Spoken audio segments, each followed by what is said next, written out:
You look wonderful. Good morning, everybody, and welcome. Happy St. Patrick's Day. We're joined by my colleague Kate Markland in England, Tyson all the way from Cairns in Australia, who's started drinking. Well, been probably drinking all day. Have you? Oh no, I haven't been drinking it. No, I only actually poured this. I was running a group coaching thing earlier on. Yes. And I wasn't drinking for that. Then I went and had dinner with the family, and now it's 9 p.m. So I thought I'd wait until I jumped on here. 9 o'clock is allowed. I'm a professional. Yeah, no, that's the way to do it. Kate, Kate? Well, these are the belt and braces I had last year on our first. Do you know? I was going to say that. I think it's absolutely remarkable because it was a year ago that we did our first live chat thing, the two of us. I can't believe what's happened since then. What did we trigger, Justin? What did we trigger happen in the last 12 months? Well, that's what I mean. You started it all off. You unbottled the genie. It's amazing how quickly it has flown by. Now, last year you had some wonderful glasses on, I remember, as well. Lost them. I don't think I went with a bow tie last year, but I think I recall that. I think I recall the glasses. I recall the big glasses. So, St. Patrick's Day, did Cairns celebrate? No, it's just a little bit of a few hours. No. Well, there's a few Irish bars up here, and we're in Australia. In Australia, you do not need much of an excuse to celebrate anything. So usually, like in a normal pre-COVID year, they'd be serving green beer and the Guinness would be flowing. So no, it is a pretty big day in Australia.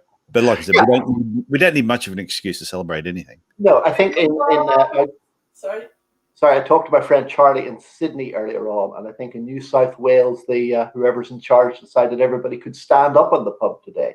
Yes, St. Patrick's Day. Yeah, wasn't that a coincidence?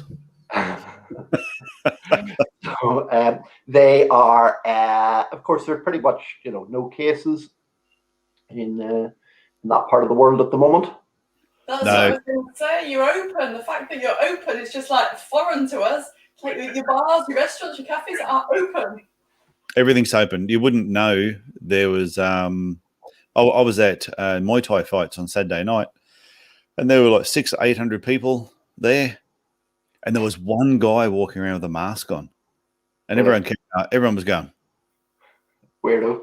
What's his problem? What's he got that we don't know about?" So, but other than that, there was. They had still things there to say, social distance, but when you got 5 people standing on the same spot, it's a social distance. It's sort of not really happening. Yeah, it's. How's Dublin going to cope today, then, Justin? How's Dublin going to cope today? What's going to happen on the streets of Dublin? Hopefully, not any riots. It's all gone virtual. A lot of things are virtual, like this. I don't know how you have virtual parades with virtual music and things. And we've got a couple of questions for you. St. Patrick's Day themed questions. Oh,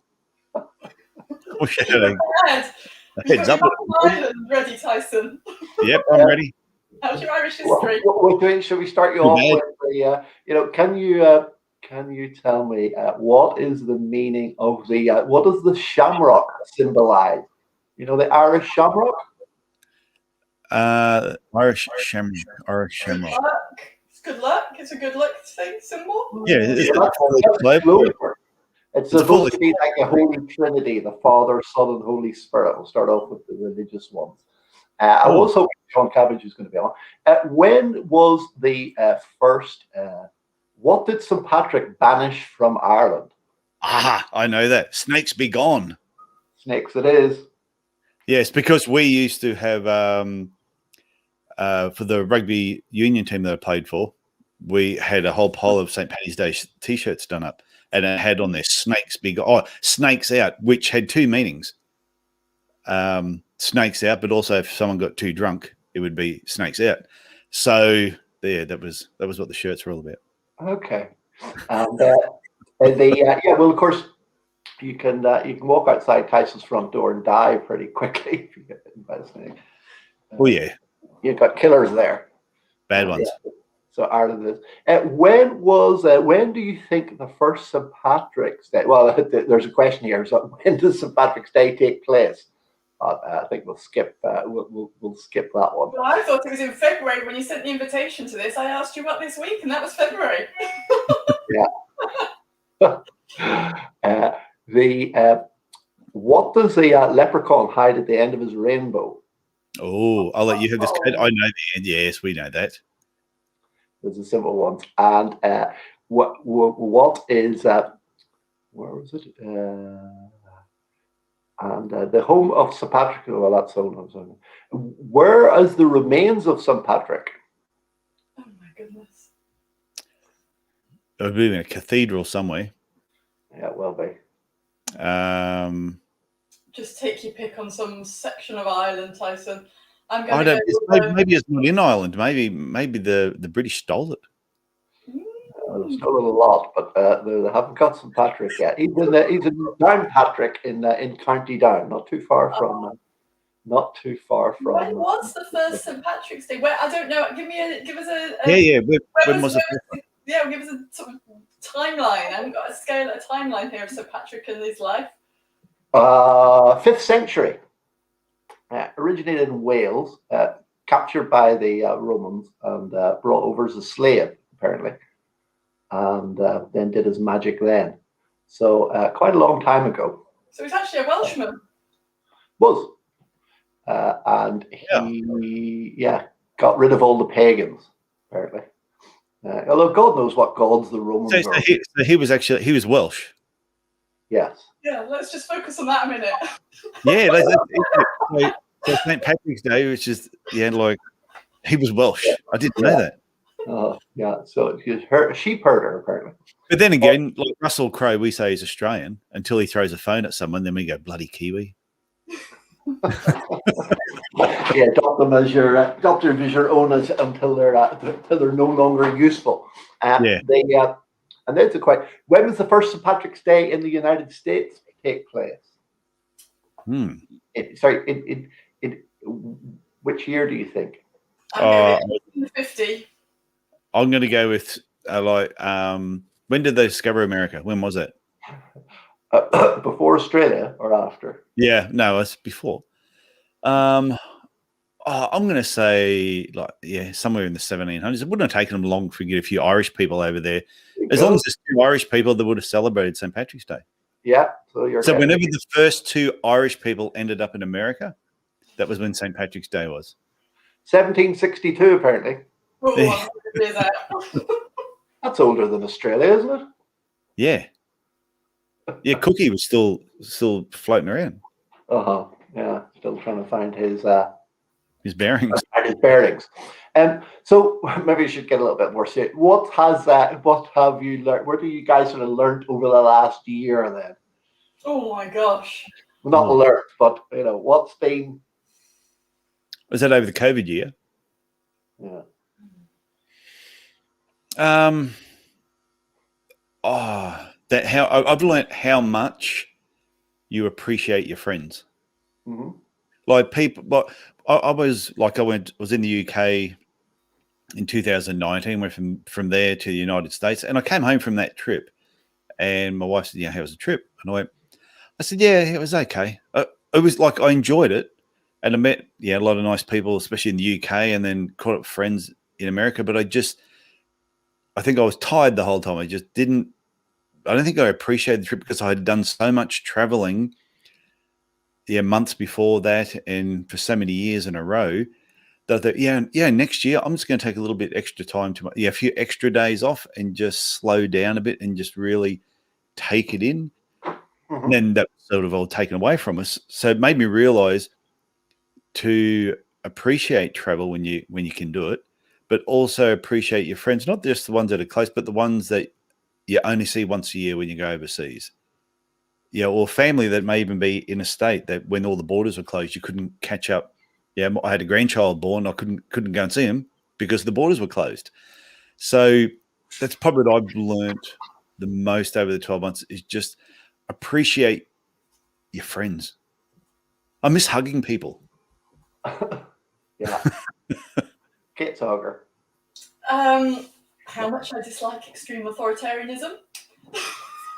Say it again, just scroll that past us again. Not that I ever thought I particularly liked it, but I recognise how much I dislike it. And the importance of freedom of speech and freedom of movement. I thought it was quite alarming when we had this sense of, neighbours being spying on each other, or that was quite alarming that if that vibe has continued or grown. So the importance of free speech and the importance of free movement, because I think I found it very difficult when we were told physical activity was limited to an hour a day that you could go out your house. Well, hang on a minute, if I want to go for a bike ride, I won't be out for more than an hour.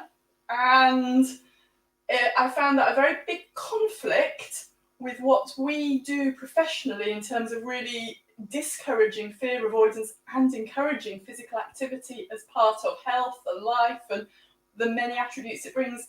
So I think it's actually professionally made me a lot more passionate about what we do in terms of our contribution to community well-being and physical activity and how much I like riding my bike. How to teach a 6-year-old to ride his bike as well has been another lesson. Particularly turning right. That didn't go very well. Turning right. And of course it was a crazy issue. You couldn't even go for water swimming. I mean, I'm still not allowed to go and play tennis 2 minutes away from here. You pull hamstrings and calf muscles every time you play tennis anyway, so it's probably been a good thing for you. Probably best. So the rehab's going well. Bigger, better and stronger for that. Do you know, Justin, I thought the same about swimming, and then I went and put my feet in the water at the weekend. 3.6 degrees. Suddenly I'm quite fine. It's another couple of months before we can go swimming. Yeah, it's pretty chilly. Yeah, pretty chilly. You need to be made of strong stuff. But it's been today. Yeah, no, I think it's been, again, of course, we're through all this. Been quite a lot of people have been through quite a lot of sort of changes in this, and as Tyson said, and Kate said, it's it makes you sort of think what the important things are, and I think that was what we all sort of found. What you enjoy doing, rather than what you have to do on that.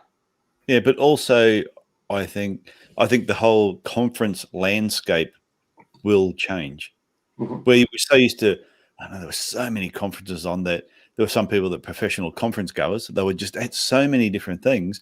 But then you realize, well, there's so many things that we can actually do online that you can sit in for like a 3 or 4 hour or full day workshop and be in the comfort of your own home, only have a shirt on and no pants.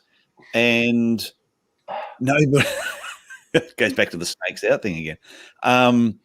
But then, you can turn your video camera off and you can leave room, come back in again, and still be able to be at any conference anywhere around the world. And I think that has been a real eye-opener to people, that when things do go back to normal and we can travel around, I think everyone will be a little bit more particular about what you attend live and what you may go, you know what, are you going to run a virtual thing, or is there going to be a camera so I can watch it virtually and I won't go to this one? So I think that's going to change. People will be a bit more selective about what they attend. Mm-hmm. Yeah. How much we value our hairdressers and how much we value that schools are open. Well, I've got my COVID haircut. Well, I've got my COVID haircut now. Oh, well done. Because I just stuff it was just too hard. Yeah, so have I. I'll just let it grow. Will it make people more selective? It certainly will make people more selective in terms of traveling. And of course, there's been some great, fantastic live courses and trainings and everything, CPD evenings and everything that's been available that a lot of us have been involved in over the last year. So that's great to be. I mean, that's going to completely change the way I've sort of worked. And the technology that allows us to do it as well keeps getting better and better. The year's just absolutely flown by. So it's a year ago since we did that first one, and I remember I was sitting in a public space. I was sitting in the Growth Hub. I was sitting in a public workspace. I'm not sat in a public workspace since. It's quite a mark just in that year. I think in Australia, it was a year ago yesterday or a year ago today that we actually shut everything down, that our borders closed, our state borders closed. Everyone was told to stay at home. So we did that so long ago, which is probably why we're running around relatively normal now, living a normal existence, and a lot of the other countries that sort of just kept thinking, oh, maybe it'll go away. If we don't watch it, maybe it will go away all by itself. Mm-hmm. And so clinics really are pretty much back up to speed in Australia. I mean, there's been no sort of push down or downturn really once they got over the initial. Everybody's hit the ground bigger and better. Most people I know that I've been working with one-on-one or been part of a group have all 2020 was one of their best years, and 2021 has been even better again, hitting record months. So I think it's also made them realize the different aspects of the business and what parts they liked more, what parts they didn't like, what they could let go and focus on other areas. So they're overall, from what I know, just doing much better. Do you think it's also had an impact, Tyson, on the general population in terms of taking more personal responsibility for health? Because suddenly everybody's had a real wake up that we don't all live forever. So do you think that's increased people's personal responsibility for addressing any health issues they might have had? Well, I think activity-wise, when things were closed up, we were the same thing. We're only allowed to exercise for a certain period of time each day. And I think people were actually using it and doing it. So, and then once we were allowed to go back out there and start doing it, I think as a society, we got a little bit busier with appreciating going out there and doing more. And because you couldn't go and travel so much, as the restrictions were sort of expanded, people were just going out and walking and enjoying themselves and catching up with friends. So I think there were a lot more foot problems. People were using their feet a little bit more. That was the message right from the start: was fitter, more active, healthier, better, natural sort of health for sort of protection and your own building up your own immunity. I mean, that's really been the message that people have sort of taken, and fitter, faster, stronger. I shot a video right at the beginning of COVID, and I said, if you end up at the end of COVID with the same skills that you had going into it, it was a real missed opportunity. And I said there's like I drew a diagram of 3 futures model, and it was based on we're here now, whatever 2020. I said, and in 3 years' time, it's going to be 2023. We have no control over it. The time is just going to keep moving. But what you do in the next 3 to 6 months could have a huge factor on whether your business grows or are you going to whine and complain and the sky is falling, woe is me, and be like Eeyore, and all of a sudden you're going to just struggle. And I think for every business has probably really done well, there's probably been a number of them that have closed up. That might be why some of the others are busier, because some have actually just gone, I'm close to retirement, may as well just stop. Yeah, it's all too hard. Yeah, no, a couple of calls over the last week or so. Again, people being sort of reflective.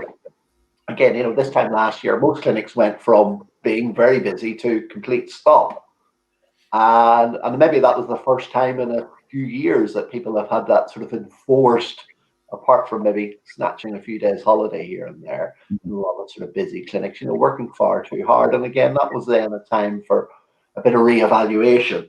And of course, then clinically, they couldn't have 20-minute appointments and different things that structurally they had to. I think some of that was forced them to change their business, the way their business worked for a good thing. So they didn't end up doing the low-cost menial things that they were actually able to focus on sort of growing and developing their businesses. I think Jonathan Small did something really intelligent. When they had that initial lockdown or whatever it was, and he said there was a room. He sort of did some renovations to his business, create an extra consultation room. He said, well, I've got the time, and builders were still essential services. Yeah. He was able to get some renovations done. So that when things started to open back up and he was allowed to work, he had extra capacity that he didn't have beforehand. Therefore, can see more patients. So I think some people just use the time really wisely, and others sat around and probably just drank more than they normally did. Yeah, it gave the people probably had a lot of these ideas at the back. It just gave them the time to think and focus and to be able to be able to do them. And yeah, and as you say, other people sort of closed in. They're still of that sort of mindset. But we certainly learned a lot of new things. Useful. What are your key learnings from the year, Justin? Yeah. What are my key learnings? Yeah, well, that's the important. How to rehab a calf? How to rehab a calf? A couple of times. How are they doing? Are they ready? Are you tennis fit? Are you ready to get back on the court?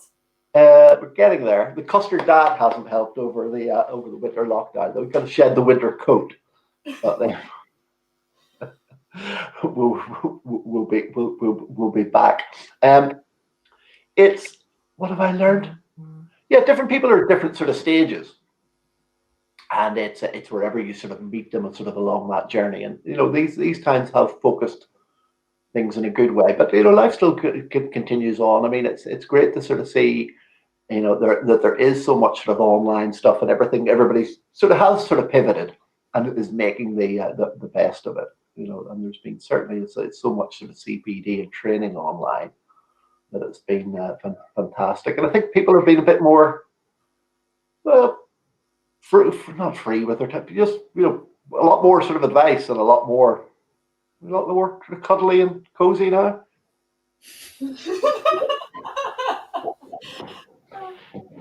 Cuddly and cozy. Cuddly and cozy. Maybe that's not the way to describe it. But then, but I say it's difficult here. It's difficult when things as Tyson's going on and talking to somebody in the States yesterday, and again, Charlie this morning in Sydney. It's where normal life's going on and they're heading off to concerts. Apparently Hamilton was on last night in Sydney Opera House, Friday Night Lights. I mean, back to normal. It's where and I can see why people feel a little bit stuck, because I've been through those sort of emotional sort of things during the year. And it's so it's been interesting. It's been certainly been a learning experience. I think it's been quite. I don't know if it's almost a contradiction actually, in terms of the two things we had to deal with in terms of the stagnation and this unpredictability and uncertainty that things can change at any time. So like when schools were open, then suddenly they were closed. So there's this combination of extreme unpredictability and then extreme stagnation. We've had to all learn to navigate, really. Mm-hmm. Yeah, but I definitely think in practices now, it does put a bit of onus on people more to run things a little bit more like a business, because then if you have something that goes wrong, I don't know, people, some of my stories. I mean, I've had a practice closed one Friday morning for like 2 weeks, where part of the structure of the building next door fell into the street and it made the whole building completely unsafe. I mean, those sort of things. I mean, though, you've got to be, as you say, things just happen that you can't be prepared for, but you have to be able to sort of roll with it. And you can't action plan for everything, but you can have systems in place that make things an awful lot easier. Because we were quite a computerized, systemized practice that was just basically plug it into somewhere else and continue on seeing the patients, and it was really easy to do. And I think a lot more practices have got up the scale on that, whether computerizing and with email follow-up systems and things, and that are pretty essential for running a business. I think people are maybe looking at it a little bit more sort of as a business-wise now as well, are they? But also save money. Well, I think some practices had a certain amount of money coming in every month, and they assume that's going to be there next month and the month after and next year. And I'd always set everything up that we had enough money in the bank account that the clinic could be closed for 6 or 12 months, and I could pay everything and nothing would change. I just had a bank account where I just kept putting money into it. That was sort of like a rainy day account. You don't know what's going to happen. So some of these clinics that were closed for a few weeks, and they were really struggling to keep staff, pay bills, and I'm thinking, you've been in practice for 15 years. You should have a really good nest egg sitting at the side for, it's like a shit happens account. And I think now people, like Kate said, it's this uncertainty, I think, which really probably bugged me more than anything else, where the border's open, the border's not open from state to state, or we can do this and we can't do that. And we've been lucky in Cairns because we've been so isolated from everywhere else that life is, other than the first 6 weeks, everything has been pretty normal for us. Yeah, that has been an issue where it has been sort of stop-start here. I think you had that, Kate, with the practices, wasn't it? Will it open for everything? Who's allowed to access it? And I think what's been interesting is recognizing what can you control and what can't you control, and make sure that the things that are critical to your business, you have influence over. Not you're trying to reduce your dependency on some external factors that might well have a significant impact on your revenue. So the obvious one for me was, for example, being in a leisure centre where you're dependent on what government policy is, what the management, the local council policy is, what the building management company's policy was, and what our professional body was. It's like, whoa, there's way, way, way too many controlling factors here. Something has to change. I need to be able to control as many of these influencers as possible. I need to be able to remove some of these. So, what do I do about that? So I think it's quite interesting in terms of one of the ways of handling this external force is to make sure that you like you say, you get your database in hand, you're doing the right things to control what you can control, and you just have to let the other stuff go, because otherwise you get too angry. You just get too angry, and it's not going to do any good. It's true. Yeah. So she's vented a lot of times. Well, sometimes people worry about things that is out of their control. So you can only control what you can control. So therefore, that's really all you should be worrying about. And even though it's hard if you're thinking, say in Australia, well, let's plan a trip to Victoria. But then you might be on the plane on the way down. Then next thing, the borders are closed because something happened the day you arrive or 2 days after you arrive, and then Queensland won't let you back in. And I know that messed with a lot of people. But you still only control what you can control, and you just got to put everything else in the shit happens category. Because that's what sort of planning's for, and having something sort of structured. But again, it's not sort of set in stone or granite. And I think that's what we've been working with people when we talk about having a plan and having some structure. It doesn't have to be set in stone. I mean, as long as you stick with the bare bones, again, everything, you've got to be adaptable and be able to sort of change. Okay, can I share a joke with you quickly? See if you get this. Most people I say it don't get it. And that's just when you said about set in stone. And usually when I'm doing one of my workshops, and I'll say, when you're doing certain plans, your plans or your strategy or the tactics, everything is just set in sand. It's not set in concrete. The only thing set in concrete is Jimmy Hoffa. Okay. All good for the American guests. Yes. So, most people don't get the joke unless they know who Jimmy Hoffa is. Yes. If nobody knows who Jimmy Hoffa is, go and look it up. And he's in the foundations of a building somewhere, which is why he's the only thing set in concrete. Your plans are set in stone. You can move around. Because, they need the framework, but everything else can be sort of added as you go along.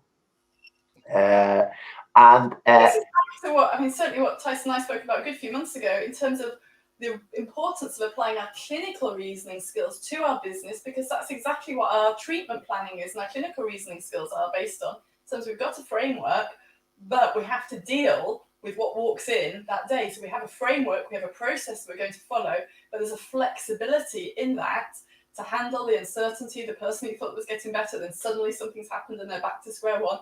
So we do have a lot of the relevant skills to handle these situations. We just haven't necessarily had the clinicians translating or seeing the relevance of their clinical skills to their business in as much impact as it can have. This is what we deal with every day as a clinician. That uncertainty or uncertainty within certainty. But even when you're doing systems and frameworks, I always say to people, when you're writing a system, write the system, like if you had a bell curve, write the system for the average. What normally happens, you can't write a system for extremes. You can't write a system for the complete tosser that comes into your clinic. And you also can't write a system for what I call them white whales, the person that walks in and says, yeah, my friend was here. I was wondering, can I get 4 pairs of orthotics and pay up front? You can't write a system for that because it is so extreme on one end, and the other person who walks in and then just abuses you before you even open your mouth. So your systems and your frameworks are just for the typical average situations that happen day to day, and then anything that happens outside of that, you just deal with it when it happens. Mm-hmm. Yeah, and the the long term. Well, do I think ever? Well, yeah, the long term for this in terms of practices, I think, yeah, the practices will come out better from this as well. If you've been through this, you can survive this. I think it's really interesting, and again, Tyson, I don't know quite enough about the Australian healthcare system to be able to translate, but you probably know a lot more about our healthcare system. But I think it's quite interesting the way that we've really prioritised critical care in terms of what the healthcare system, our state-funded healthcare system, offers. Yeah. So I think there's going to be an awful lot of opportunity for the more elective care to be provided much more in the community by independent clinics, podiatrists, physios, speech therapists. People will begin to be able to access us far faster and perhaps feel safer because they're not having to go into a hospital environment. So I think there's going to be a lot of opportunity for us. I suspect some of that transition has already occurred in Australia. I don't know enough about your healthcare system in terms of whether it already prioritises emergency care over elective care. Yeah, as far as podiatry, see, podiatry is predominantly private practice based. So you graduate, and majority of people are going to go into private practice, either for themselves or working with somebody else. Like you've got most people I talk to in the UK, they graduate and nearly everybody goes and works for the NHS for a certain period of time. And it's like you've got to get your battle scars and form a few mental calluses there before you then get into private practice. I don't hear too many people that graduate and straight away just going to get a really cool job working in a podiatry. They were always the exception, that person who was always there. Yeah. Practice. It was like, you can't do that. You know. Yeah. Yeah, whereas Australia, it's the opposite. They graduate and everyone goes and works in private practice. And the people that are going to go and work for community health and all that, you sort of go, really? You're going to do that? It surprises me. But some people, there's a certain part of podiatry, if it was like wound care and diabetes, and they really want to dive into that, then that's where they need to be. They need to be in a community health. They need to be in one of the hospitals so they can see all that gory stuff that I don't like. I think it'd be interesting to see what's the other part of it in terms of what the impact is on inspiring teenagers to go into healthcare professions. So I think that would be I think they will. I said to my daughter, she's 16 now, my youngest one, and she wants to be a vet.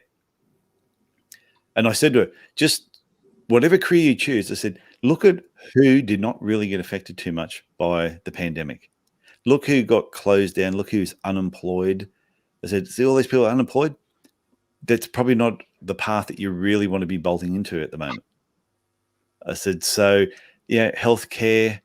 There were so many essential services that were needed during the whole pandemic period. So I think those sort of careers, a lot of kids going through school will notice that. Like if you really wanted to be in hospitality, last year was not the year to be wanting to get into it. Or you wanted to be, I want to do travel and tourism. Probably not the best year to be getting into that. So it lets you realize just how volatile that, like especially Cairns, because we're a tourist town. Yes. And it has been absolutely devastated by it. And we used to get so many, I don't know, thousands of Chinese people per week just arriving in Cairns. I mean, it's just a huge tourism thing. And the whole tourism industry is still stuffed. And it doesn't look like it's improving. No backpackers. No, we've got no backpackers, which therefore a lot of the backpackers would come here and then they would help the farmers. I read an article a few weeks ago. Yeah, none of the cheap slave labor is there this year.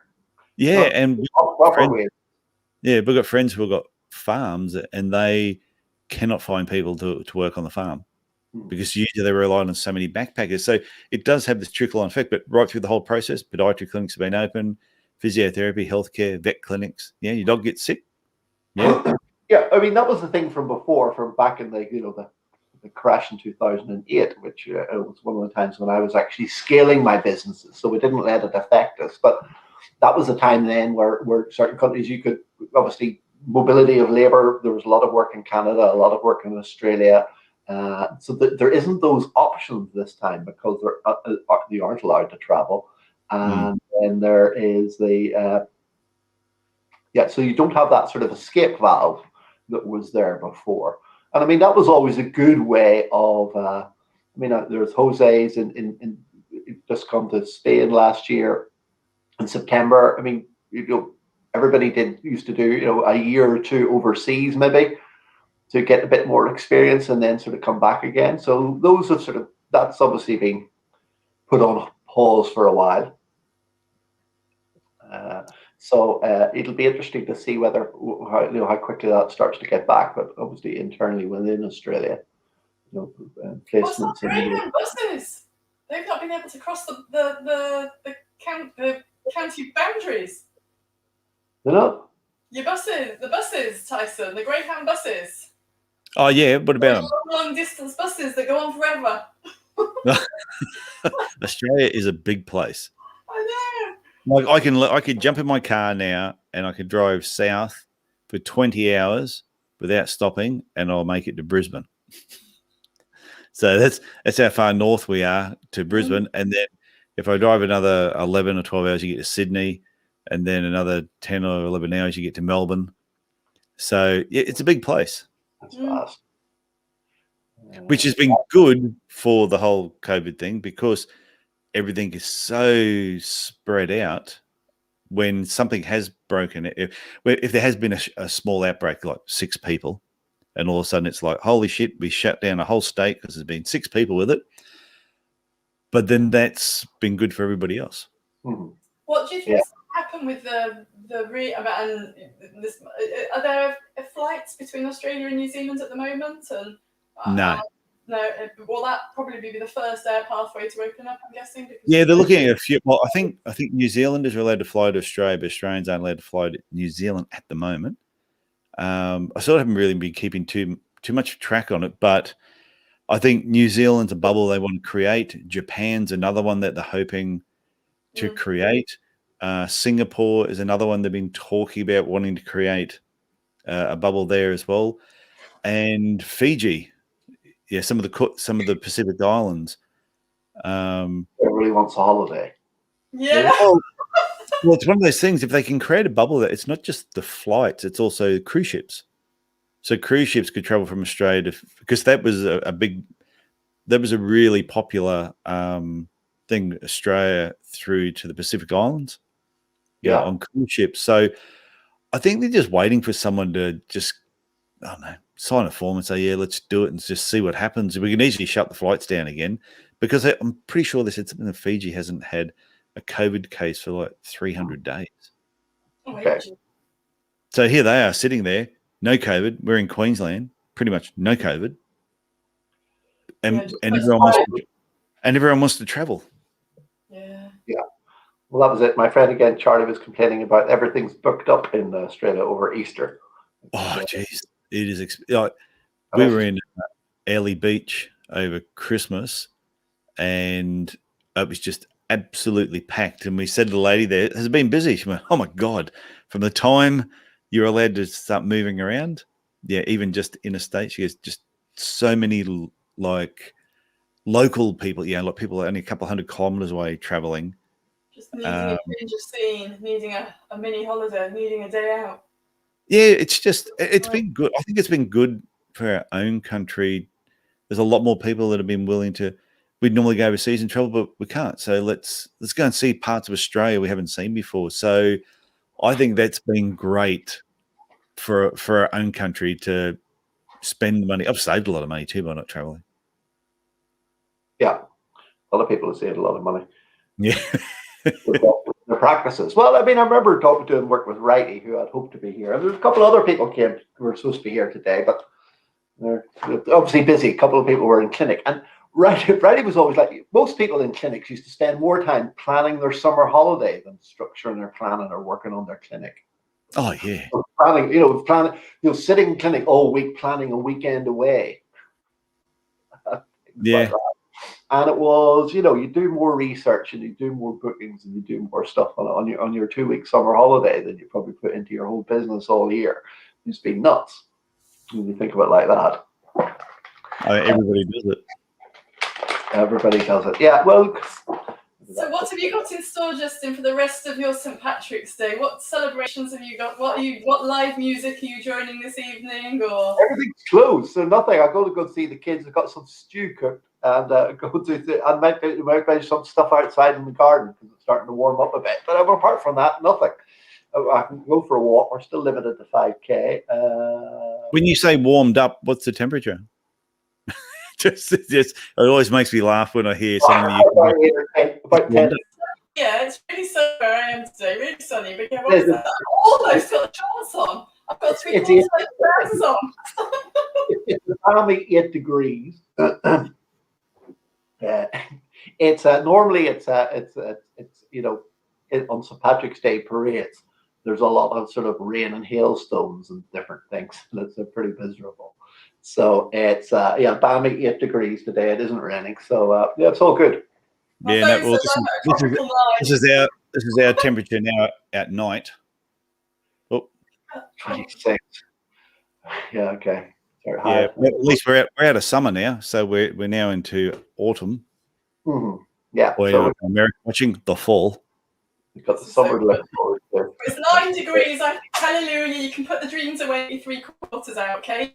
And it's 26 degrees where you are. You think, oh, I need a jumper, I need a long sleeve. Yeah, get into medical holidays. Do you start British summertime this weekend? I think it changed this weekend. Yeah, I think it changed in the States last week, didn't it? And so I think it's this weekend.